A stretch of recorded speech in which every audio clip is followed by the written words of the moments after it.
Steno Maharashtra आमच्या या YouTube चॅनलमध्ये तुम्हा सर्वांचे स्वागत आहे। आजच्या ह्या पूर्वपरीक्षेबद्दल तुम्हाला टेलिग्रामवर आधीच पूर्वसूचना दिलेली होती, त्याप्रमाणे आज आपण आपली इंग्लिश 80 शब्द प्रति मिनिटची पूर्वपरीक्षा आज घेत आहोत। परीक्षा देत असताना शक्यतो सर्वांनी हेडफोनचा वापर करा, सर्वांना व्यवस्थित आवाज ऐकू येईल। सर्वांना आमचा व्यवस्थित आवाज ऐकू येत आहे का नाही हे लाईव्ह चॅट चालू आहे त्या ठिकाणी मेसेज करून सांगा।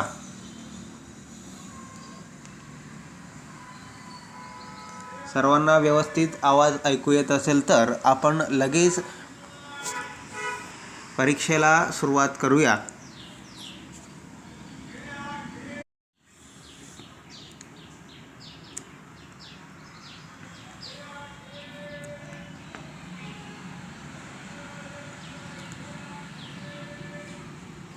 सर्वांना व्यवस्थित आवाज ऐकू येत आहे। जर कोणाला ऐकू येत नसेल तर त्यांनी आपला नेटवर्क तपासून घ्या।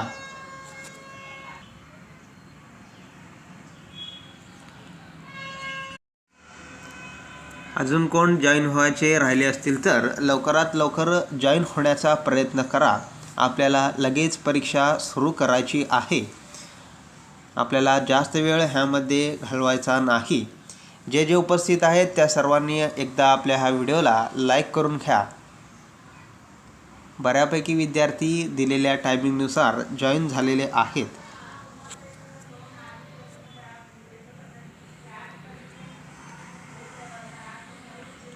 पूर्वपरीक्षेचे स्वरूप थोडक्यात सांगतो ते ऐकून घ्या।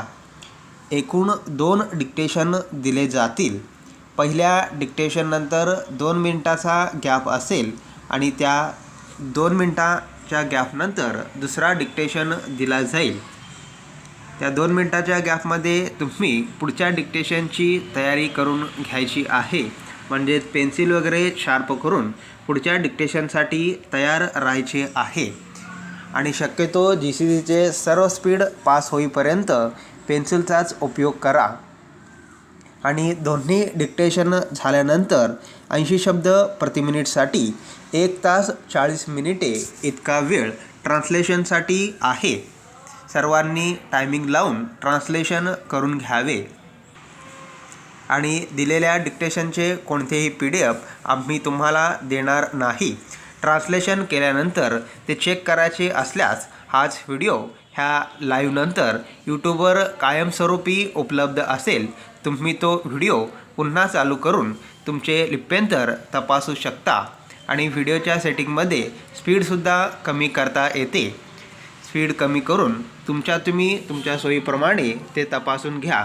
आजच्या परीक्षेत कोणतेही ट्रायल पॅसेज दिले जाणार नाही, डायरेक्ट डिक्टेशनला सुरुवात होईल।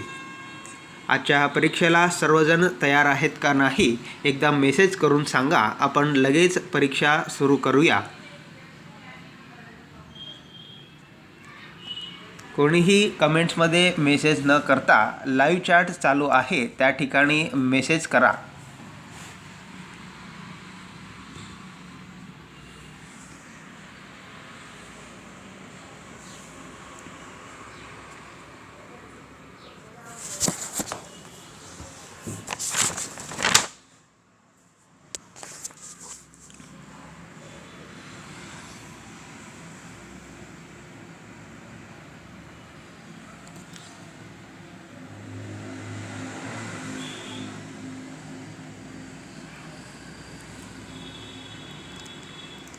सर्वजण तयार आहेत। पुढच्या 30 सेकंदांनी आपला आजचा पहिला डिक्टेशन दिला जाईल। सर्वजण पेन्सिल हातात घेऊन तयार रहा।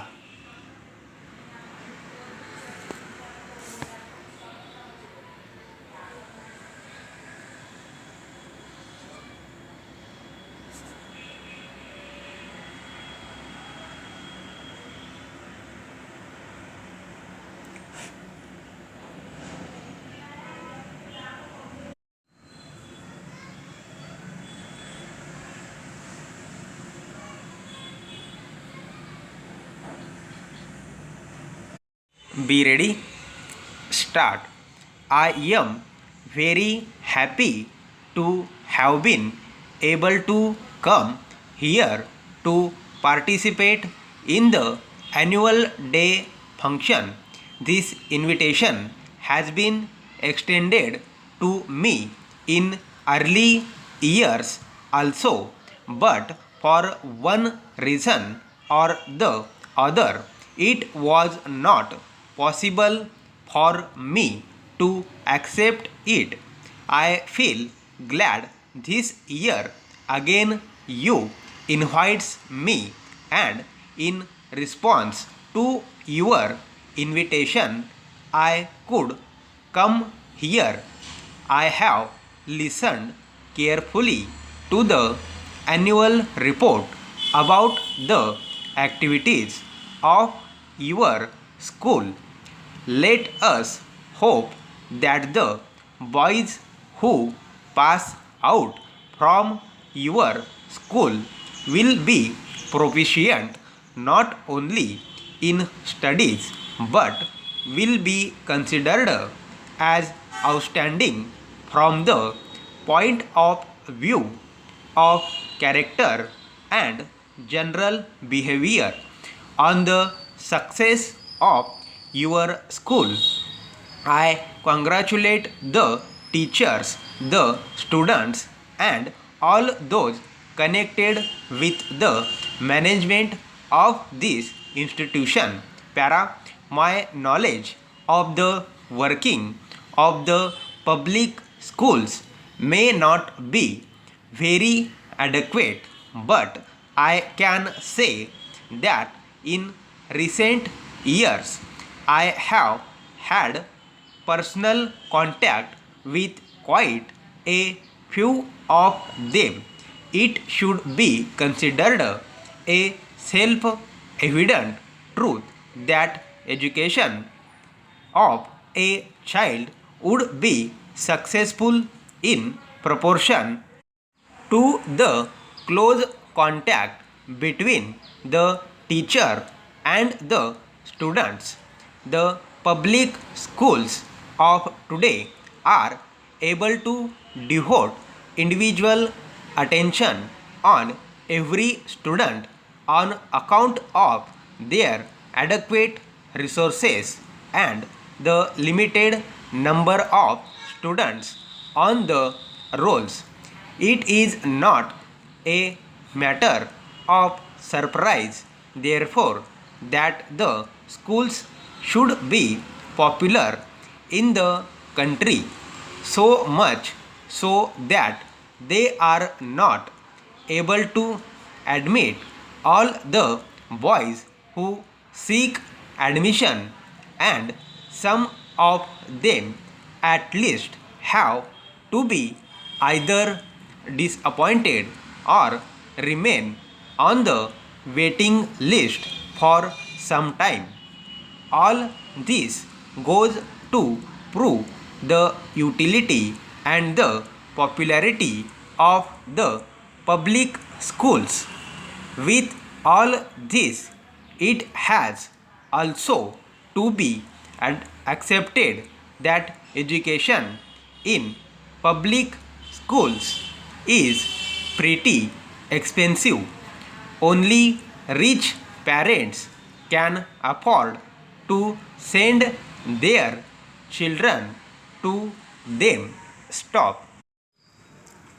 अशा प्रकारे आजचा हा आपला पहिला डिक्टेशन ॲक्युरेट 4 मिनिटांत झालेला आहे.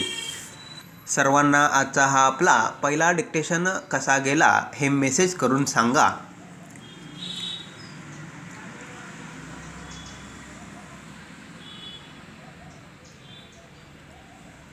आणि तुमचे काही इतर प्रश्न असतील तर ते सुद्धा मेसेज करून ठेवा.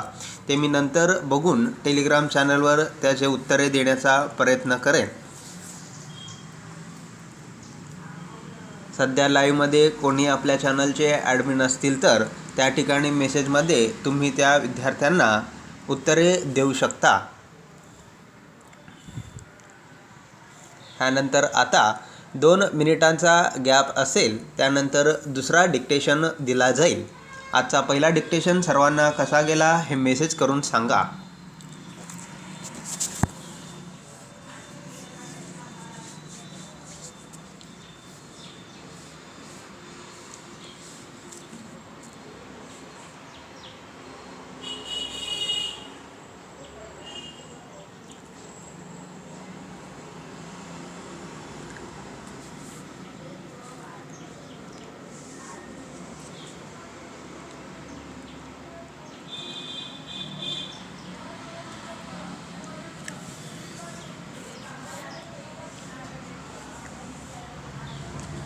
पुढच्या डिक्टेशनसाठी पेन्सिल वगैरे शार्प करून घ्या.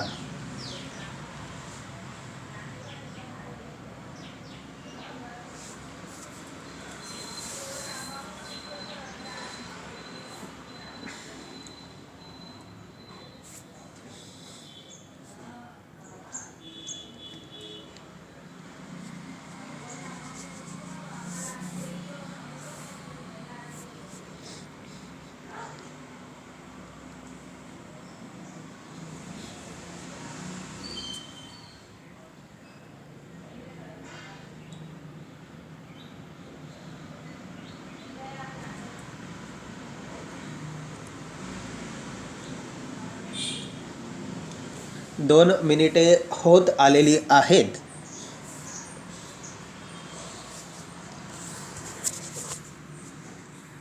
सर्वजण आजच्या ह्या दुसऱ्या डिक्टेशनसाठी तयार आहेत का नाही हे मेसेज करून सांगा. आपण लगेच पुढच्या डिक्टेशनला सुरुवात करूया. जेवढे जण उपस्थित आहेत त्या सर्वांनी मेसेज करावे.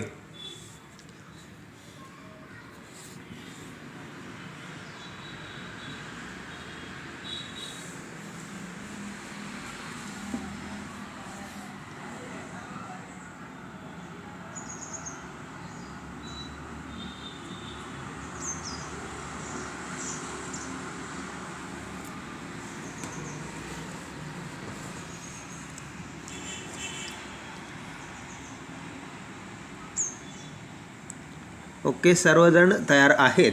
पुढच्या 10 सेकंदांनी आजचा आपला पुढचा डिक्टेशन दिला जाईल. पेन्सिल हातात घेऊन तयार रहा.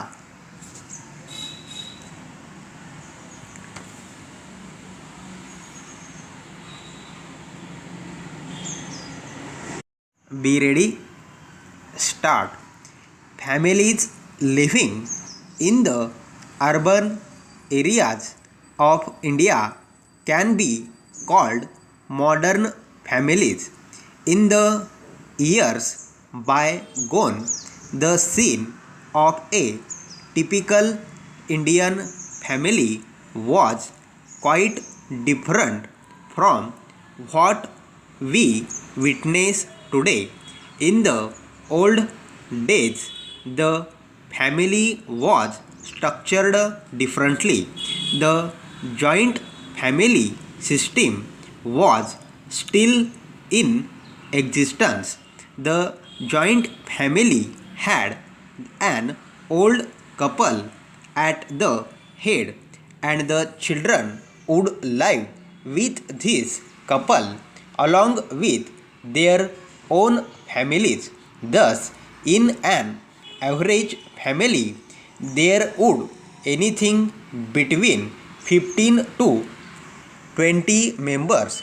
There would be many children in each family, and all these families would live together under the same roof. The incomes of all the members would be divided equally, and the head of the family would be the treasurer.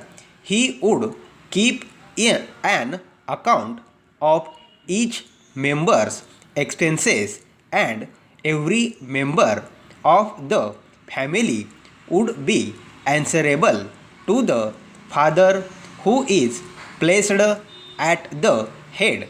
Every religious or social function would be performed by the head of the family, and all the children would be expected to attend the function.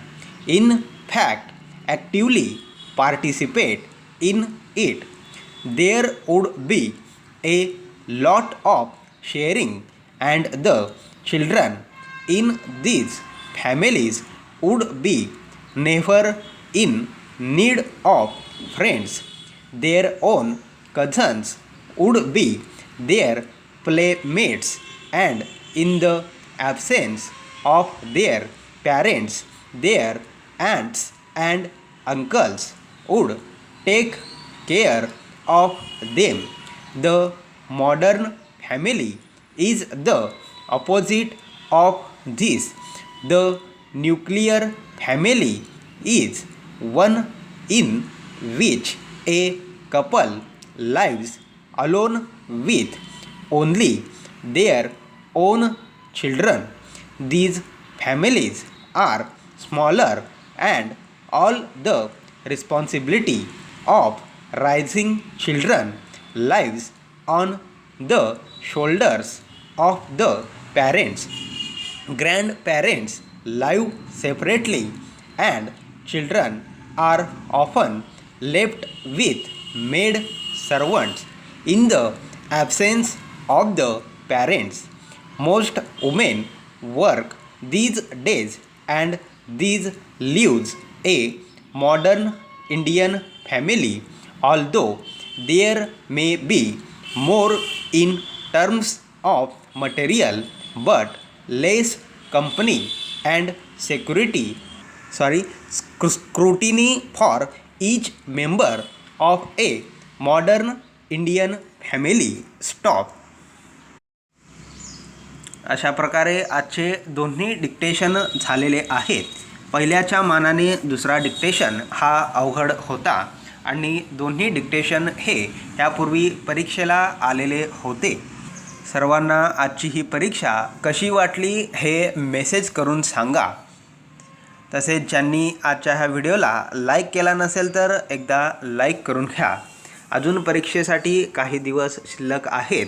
तुम्ही अजून भरपूर तयारी करू शकता. जास्तीत जास्त जुन्या प्रश्नपत्रिकांवर भर द्यावा. आमच्या चॅनलवर GCCचे सर्व डिक्टेशन्स अवेलेबल आहेत आणि मागच्या वेळेसुद्धा अशाच प्रकारे आम्ही पूर्वपरीक्षा घेतलेली होती. त्याचे व्हिडिओसुद्धा तुम्हाला आमच्या चॅनलवर मिळून जातील. त्याचे सेपरेट प्लेलिस्ट आहे. आजच्या ह्या परीक्षेला भरपूर जणांनी उपस्थिती दर्शवली, त्याबद्दल तुमचे आभार. सर्वांनी आता टायमिंग लावून तुमचे ह्या दोन्ही डिक्टेशनचे ट्रान्सलेशन करून घ्यावे आणि ट्रान्सलेशन केल्यानंतर पुन्हा हाच व्हिडिओ चालू करून तुम्ही तुमचे ट्रान्सलेशन चेक करू शकता. अशाच प्रकारे आमच्या चॅनलला अशाच रीतीने भरपूर प्रतिसाद देत चला. आम्ही नवनवीन उपक्रम तुमच्यासाठी घेऊन येऊ. आज आम्ही इथेच थांबतो. जय हिंद, जय महाराष्ट्र.